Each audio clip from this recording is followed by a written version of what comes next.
Há um projeto que tramita no Congresso Nacional que reconhece o risco inerente e permanente às atividades do Ministério Público. Quais são as ameaças mais constantes e quando acontecem?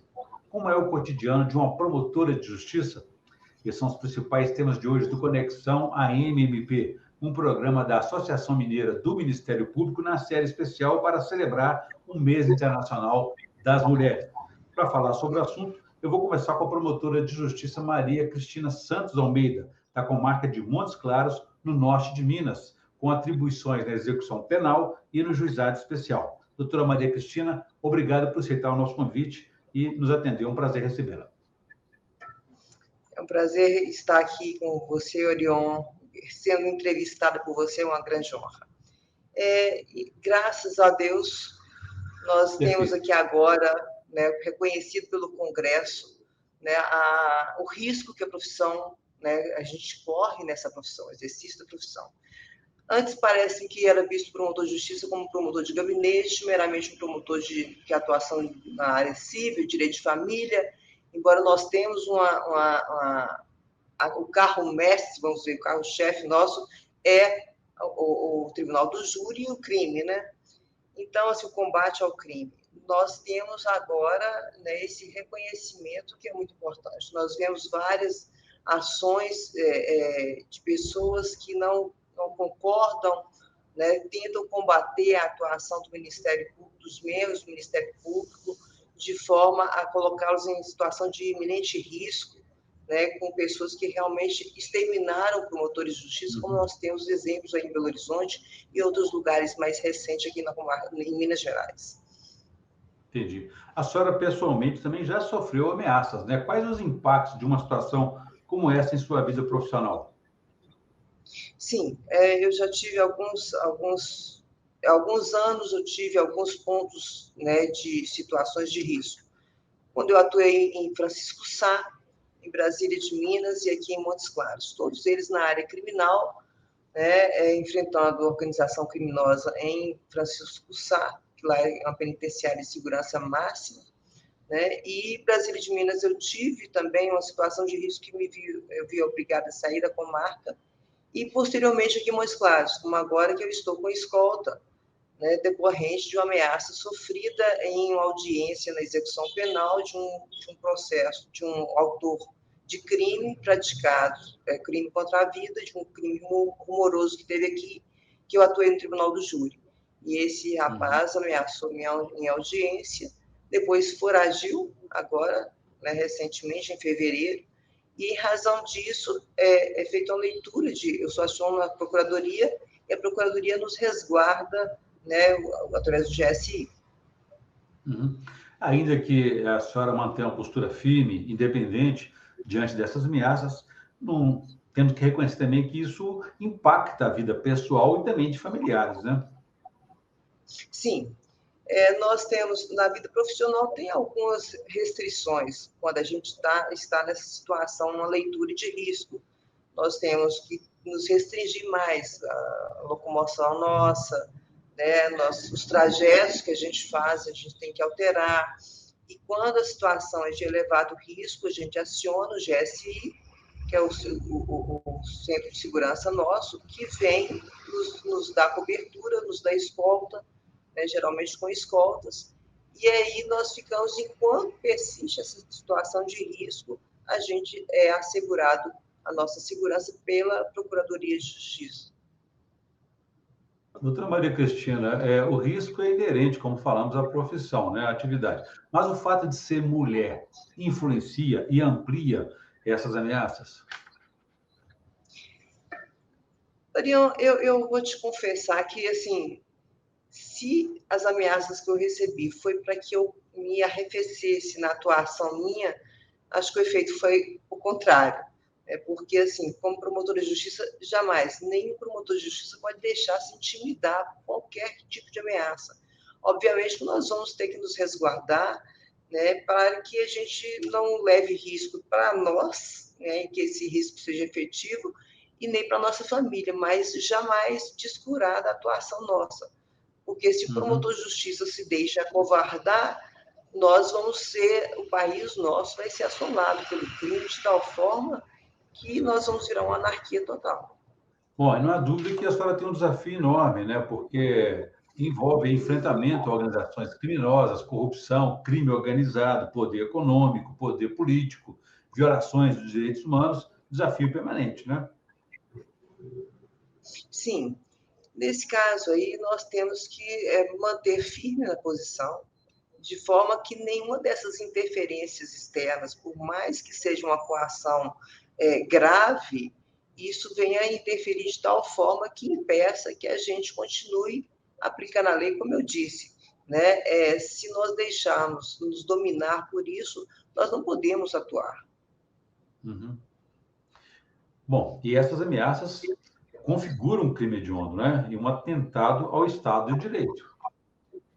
Sim, recentemente tem um texto legislativo onde passou a considerar essas ameaças, essa conduta, uma conduta típica própria com mais gravidade. Exatamente por quê? Porque nós estamos vivendo uma época onde o crime organizado tem aumentado o seu poder de atuação de tal forma que eles se sentem encorajados para tentar, de todos os meios, evitar que a lei seja aplicada a eles. Uhum. Nesses casos, em alguns casos, é possível adotar também, apesar da independência da postura firme da senhora e das promotoras, promotores, acontece casos de remoção provisória em função dessas ameaças? Sim, inclusive, a primeira ameaça que eu sofri no início de 2000, que eu estava na comarca de Brasília de Minas, próxima de Montes Claros, eu, diante das várias ameaças, o indivíduo começou a ir ao fórum, à minha procura, e assim, entrou na minha residência, inclusive, no momento de minha ausência. Essa situação tornou-se tão grave que a Procuradoria se viu obrigada a me retirar, né, fazer uma retirada compulsória da comarca e transferindo para Montes Claros. O que, assim, particularmente, eu acho um absurdo nós nos deixarmos, né, sair da nossa atuação, nos retirar daquela nossa atuação naquela comarca, em razão de um criminoso que quer se impor sobre o Estado de Direito. E a gente deveria ter alguma outra forma de agir, né? Nós temos que buscar algum meio de continuar o promotor de justiça atuando, porque senão eles vão se sentindo cada vez mais encorajados e vão ver que o Estado não tem condições de proteger os seus promotores de justiça, os seus juízes, suas autoridades, de forma que crime vai tomando um espaço muito grande e a sociedade vai ficando tolhida, né, dos seus direitos. É verdade. Como é que a senhora avalia o crime organizado? Ele vai se adaptando às leis e às mudanças para reduzir as suas condenações? Como é que é a atuação deles? Sim. Nós vemos o registro de crime organizado dentro dos presídios na década de 70. De lá, eles se organizavam de forma a pedir reivindicações de direitos que eles achavam que teriam, etc. E dali eles ampliam e passam a ter ligações com facções externas da sociedade. E desde então nós vemos o crime organizado de uma forma assim, eles estudam a justiça, eles estudam a nossa atuação, as nossas decisões e vão se amoldando de forma que o crime, principalmente o tráfico de drogas praticado por eles, tenha uma repercussão na seara jurídica deles menor. Por exemplo, o sujeito que traficava antes, fazia grandes transportes de grande quantidade de droga e via que estava perdendo as drogas e sendo condenados, eles passaram a dividir essas drogas em pequenos lotes, entregam para vários outros revendedores, e aí, quando a polícia pega, eles vão e falam, não, eu sou usuário, porque é pouca quantidade de droga.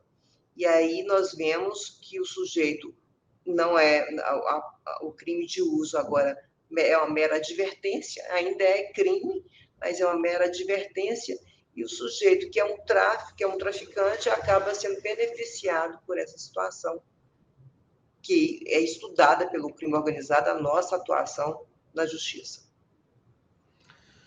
Como é que o senhor avalia a execução penal ao longo do tempo no país? Porque com as constantes mudanças aí no Congresso Nacional, agora mesmo eles aprovaram o fim das saídas temporárias em algumas situações. Bom, vamos fazer uma retrospectiva.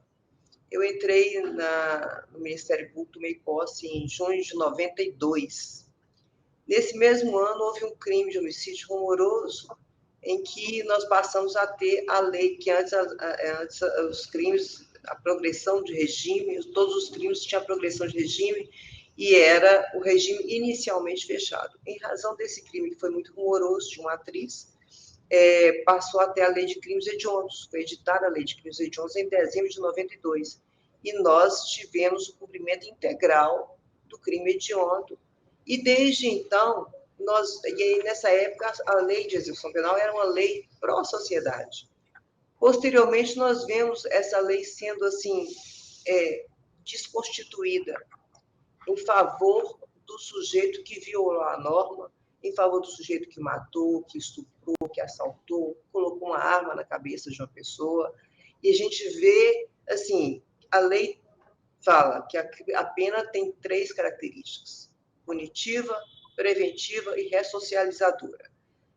Mas esse ressocializadora não quer dizer que nós, Estado, tenhamos que ser benevolente com o sujeito de forma a permitir essas saídas que são perniciosas. A grande maioria dessas saídas, nós vemos crimes horríveis acontecendo. O sujeito obtém uma saída de 7 dias para praticar outros crimes, para levar para dentro dos presídios celulares, drogas, e fomentando mais ainda o crime dentro do presídio e fora do presídio, com as ordens de execuções e, inclusive, de tráfico de drogas. Então, nós vemos uma lei de execução penal que foi desmantelada ao passar dos anos. Hoje nós temos antes o crime hediondo era cumprimento integral, hoje nós temos o cumprimento regime fechado, semiaberto, aberto. Nós temos as prisões domiciliares que passaram a ser usadas de uma forma assim absurda, né? Mães que matam filhos conseguindo prisões domiciliares só porque a defesa junta um documento onde comprova que aquela mãe tem outro filho e o juiz concede uma prisão domiciliar para essa mãe que matou o próprio filho. Isso é um absurdo. Isso é algo inconcebível. Nós vimos um exemplo, Estados Unidos, agora recentemente, nessa semana, uma mãe que matou a filha, essa mãe foi condenada à prisão perpétua. Aqui nós vemos um pai, aquele Alexandre Nardoni, ele abateu pela leitura a sua pena quase 1000 dias. Ele matou a filha de 5 anos de idade.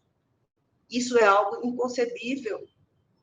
Então, assim, a lei, nós temos que fazer uma revisão dessa lei, porque nós vemos que o crime organizado, ele tem embrutecido e trazido mais violência à sociedade, enquanto que a sociedade está totalmente tolhida e com medo dentro das suas casas, cada vez com muros mais altos, com concertinas e cercas elétricas, enquanto que os bandidos tomam de assalto todos nós. Então, assim, o Congresso tem que ver que essa situação de falar que nós temos que ressocializar presos, indivíduos que eles vão voluntariamente para os presídios, porque cometem crimes voluntariamente, inclusive quando eles estão lá dentro, eles saem, continuam cometendo crimes. Então, nós temos que mudar essa visão ingênua dos criminosos. Nós temos que cuidar mais da nossa sociedade e menos dos presos. Obviamente, nós temos que dar as condições mínimas de higiene, de salubridade, para que eles cumpram sua pena de forma digna. Mas como um castigo que um pai impõe ao filho, ele tem que saber que ele cometeu um crime e que ele está sendo punido por aquele crime. E o pai sabe disso quando ele aplica essa pena, castigo ao seu filho, e o filho, os demais filhos, sabem que se praticarem aqueles mesmos atos, vão receber o mesmo castigo. Então, da mesma forma, é na área criminal. Então, nós precisamos ter uma mudança de visão sobre o criminoso, essa mudança romântica do criminoso, isso não existe mais. Nós vemos um grupo de criminosos que são extremamente maus, perniciosos à sociedade. É a certeza da punidade, né, doutora Maria Cristina? Agora, nessa mudança que está sendo feita aí, que o Congresso já aprovou, estão sendo incentivada a ressocialização por meio da educação. Para quem estudar, pode sair e voltar. Você acha que é a medida que pode minorar esse problema? Sim, mas desde que a gente adote algumas circunstâncias, a gente tome algumas providências. Por exemplo, o sujeito quer estudar. Ótimo, perfeito, o senhor vai estudar. Né? Nós vamos ter que usar tornozeleira aquele que pretende estudar. Que ele não tenha praticado crime com violência à pessoa. Né? E também seja submetido a um laudo psiquiátrico, um exame psiquiátrico, para verificar se a pessoa é apto a estar em sociedade. Porque nós estamos tendo uma visão de que nós temos que cuidar do sujeito que é uma pessoa capaz, que voluntariamente, conscientemente pratica um crime, sabendo qual é a punição. Em contrapartida, nós deixamos de ver uma sociedade que trabalha, que recolhe seus impostos, que está assustada com tudo que vem ocorrendo, e nós vamos colocando essa enormidade de pessoas nas ruas, sem qualquer tipo de cuidado para com a sociedade. Ainda avaliando as alterações legislativas ao longo do período da trajetória da senhora como promotora, a senhora atuou, tem muito apreço pelo Tribunal do Júri. Como é que a senhora avalia essas mudanças que têm sido feitas? Elas aperfeiçoam ou enfraquecem o júri? Infelizmente, Orion, nós temos um Tribunal do Júri, que é uma instituição secular. E, assim, eu sou até um pouco suspeita de falar do júri, porque eu acho a instituição maravilhosa, é algo assim que me emociona profundamente quando eu piso em plenário. Nós vemos um tribunal do júri composto de cidadãos que estão ali para julgar aqueles casos de acordo com a lei, mas também com seus princípios morais que regem aquela sociedade. Então, nós vemos muitas pessoas, juristas, atores do direito, que não gostam do Tribunal do Júri, não têm apreço pelo Tribunal do Júri, tentam de todas as formas fazer um desmonte do Tribunal do Júri, embora impossível, que é cláusula pétrea. Mas eles buscam, de algumas formas, alterar o Tribunal do Júri. De que forma? Nós tínhamos aqui anteriormente as decisões do Tribunal do Júri, de órgão colegiado, no caso do júri, as decisões condenatórias, era possível a execução imediata da sentença condenatória, principalmente com pacote de crime, a pessoa condenada a 15 anos, independente de ter requisitos de prisão preventiva, já era possível fazer o recolhimento e o cumprimento provisório daquela pena fixada em plenário, o que era excelente. Por quê? Porque nós vemos, às vezes, alguns crimes, por exemplo, feminicídio. O sujeito ficou preso, não tinha requisitos de preventiva, ficou preso durante toda a instrução criminal. A mãe foi morta, o filho assiste, é órfão, assiste o pai todo dia perambulando pela rua, sua mãe é assassinada pelo pai, às vezes na sua frente, e ele vai a julgamento, o pai vai a julgamento, o filho assiste o julgamento, ou ainda que não assista, mas sabe que seu pai foi condenado aqui no plenário, e sai, porque ele estava solto, ele sai livre, embora com a condenação. Hoje é assim.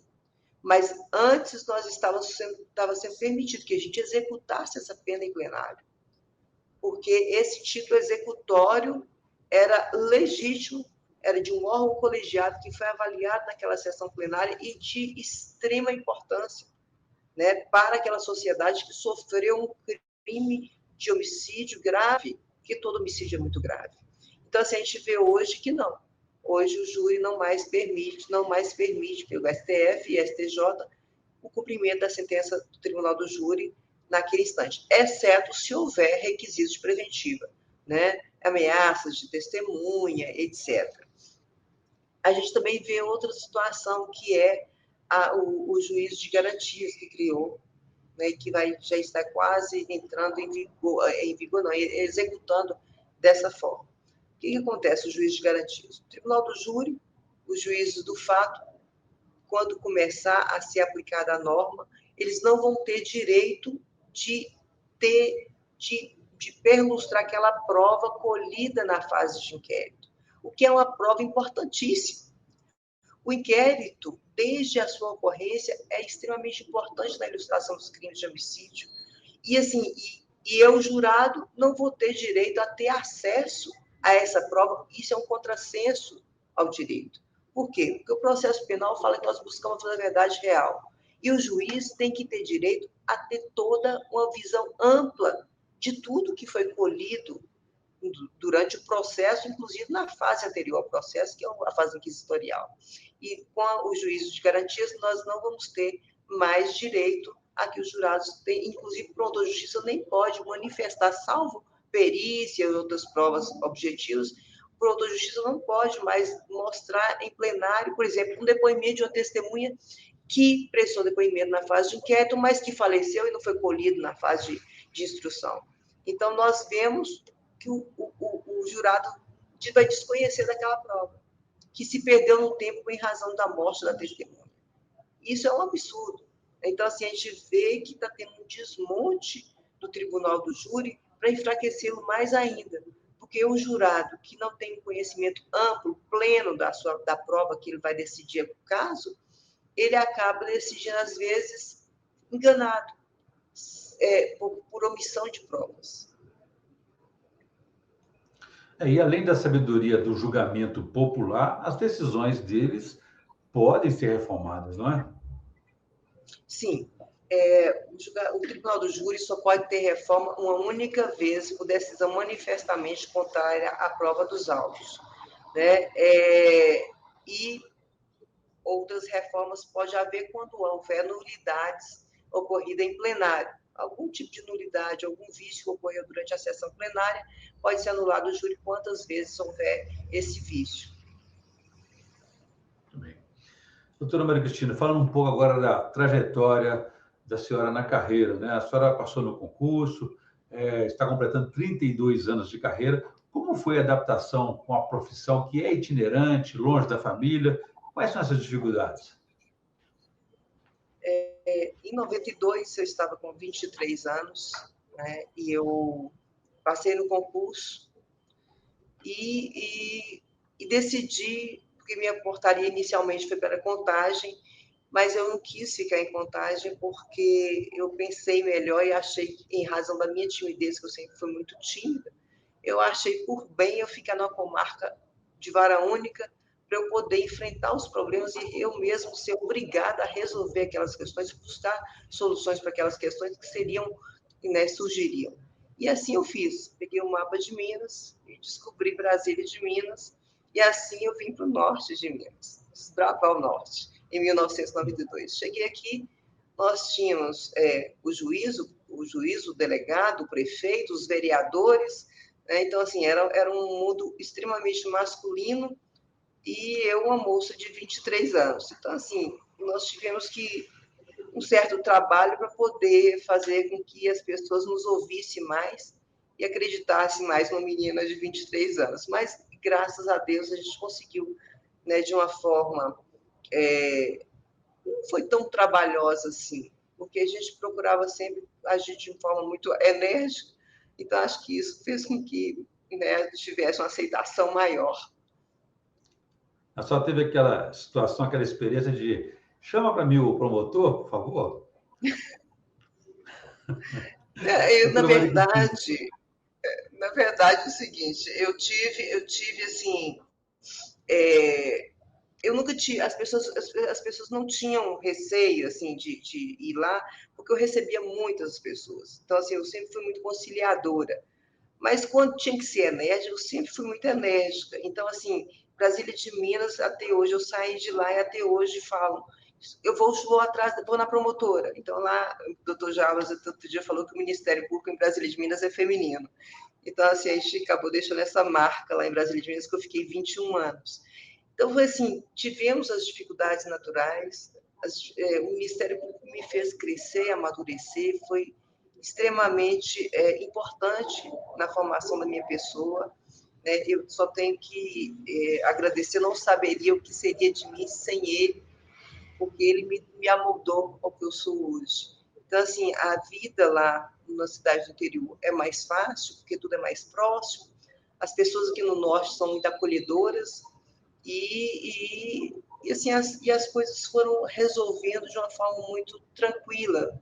Obviamente, teve seus instantes de turbulência, aqueles homicídios próprios do norte de Minas, à época, que não tinha facção criminosa, mas era ainda assim muito complexo, né? As eleições, eu cheguei em Brasília de Minas, nós tínhamos Belo Horizonte com 9 candidatos a prefeito, Brasília de Minas tinha 7 candidatos a prefeito. Para você ver, Orion, como a situação lá era assim, acirradíssima. E a gente conseguiu, né, vencer essas etapas. Imagino. Bom, interessante, mas a senhora, depois do concurso, teve um período de preparação, mas depois escolheu, então, atuar numa comarca distante. Agora, como que a senhora conseguiu resolver sozinha os próprios problemas? Como a senhora realimentou a sua atuação? Como é que a senhora se orientou? A gente procurava. Aquela época era mais difícil, né? Hoje nós temos a internet muito fácil, os cursos virtual. Mas naquela época era mais difícil, né? Nós tínhamos era revistas dos tribunais que a gente estudava, os livros, e a gente tinha muita a associação, sempre fez muito curso, muita palestra, então a gente tinha muito acesso, era permitido essas idas nossas para fazer esses cursos. Então era isso que nos alimentava, né, juridicamente falando. Então, hoje, a gente busca mais, né, a atualização virtual, principalmente agora que eu tenho tido um problema de família, saúde mais grave, eu tenho tido uma dificuldade maior de me deslocar daqui de Montes Claros. Uhum.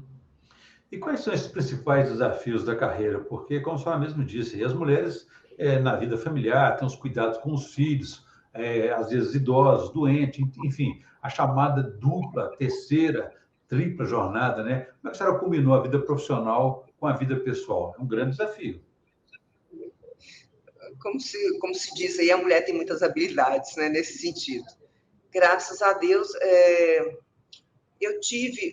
como eu te disse, a comarca pequena nos permite conciliar tudo isso. Primeiramente, eu saí de Belo Horizonte, né, que eu vivi muitos anos lá, e vim para cá, e assim, a gente tinha muita.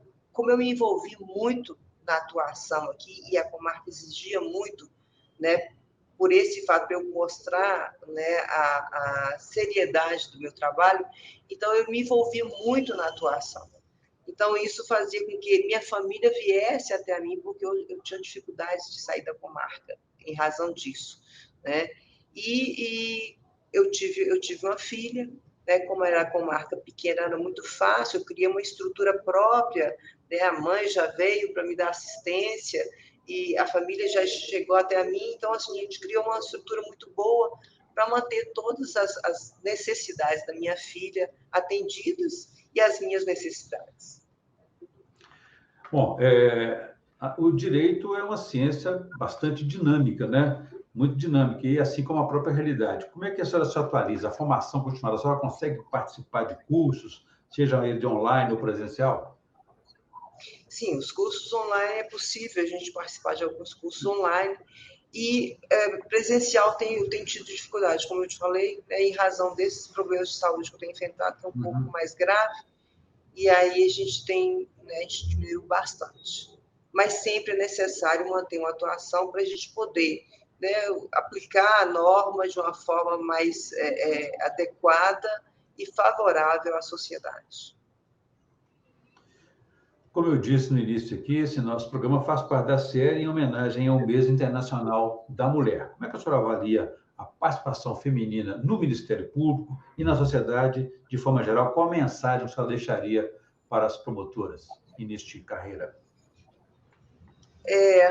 Quando eu, em 92, acho que me parece, se não me falha a memória, foi a turma que mais teve mulheres, né, aprovadas no Ministério Público.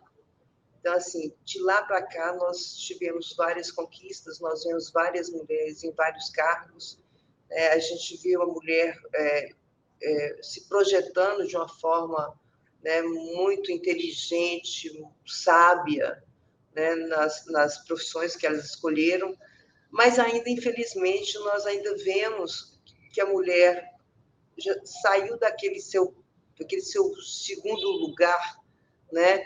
Mas ainda temos situações que fazem com que a mulher seja vista de uma forma com desconfiança, não acreditando, acha que o fato de a mulher falar de uma forma, um tom mais baixo, isso significa ou é equivalente a pouca inteligência, né, pouca competência na atuação dela. Então, assim, nós precisamos ainda muito lidar com tudo isso, né, de uma forma a vencer de algum tempo essa situação nossa. Nós vemos ainda muita violência em relação à mulher, né, pela condição de gênero dela. Isso é algo aterrador que ainda nós precisamos muito trabalhar como sociedade.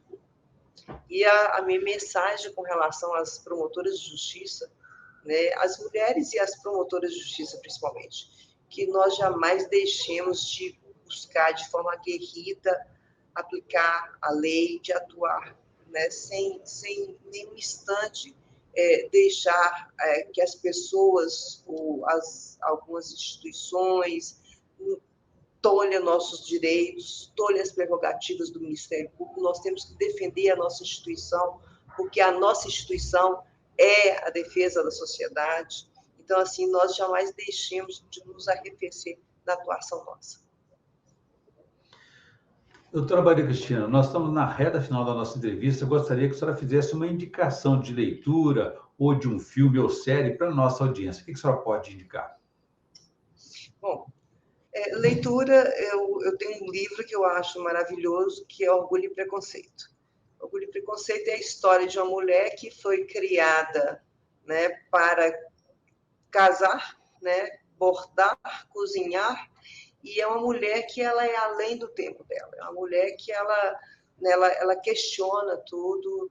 Então, assim, é uma história, é um livro de 1813, me parece, editado, e é extremamente contemporâneo. É uma leitura maravilhosa. E o filme que eu acho perfeito é o Amistade, que é o navio negreiro, que vai falar sobre a vida, sobre o direito das coisas. É o navio negreiro que os negros tomam, né, a tripulação e assassinam, só deixam 2 pessoas, essas pessoas que levam até a costa dos Estados Unidos. E aí vai a discussão jurídica sobre a carga do navio, que são os negros, né? E aí vão discutir no tribunal o direito à vida, né, de quem seria a propriedade daquelas pessoas, referente àquelas pessoas. Então, assim, é um filme fantástico, maravilhoso. Boas indicações, com certeza. Bom, eu conversei aqui com a promotora de justiça Maria Cristina Santos Almeida e falamos aí sobre os riscos que envolvem a atuação dos membros do Ministério Público, especialmente das promotoras, e sobre os desafios aí da execução penal e da própria carreira. Doutora Maria Cristina, muito obrigado pela entrevista. Foi um prazer falar com a senhora aqui novamente. Orion, muito obrigada. Eu que agradeço a todos vocês e parabéns pela iniciativa. Muito obrigado. Ficamos por aqui. A você que está nos acompanhando pode ver e rever essa entrevista no canal da MUIP no YouTube. Ficamos por aqui, então. Obrigado e até a próxima.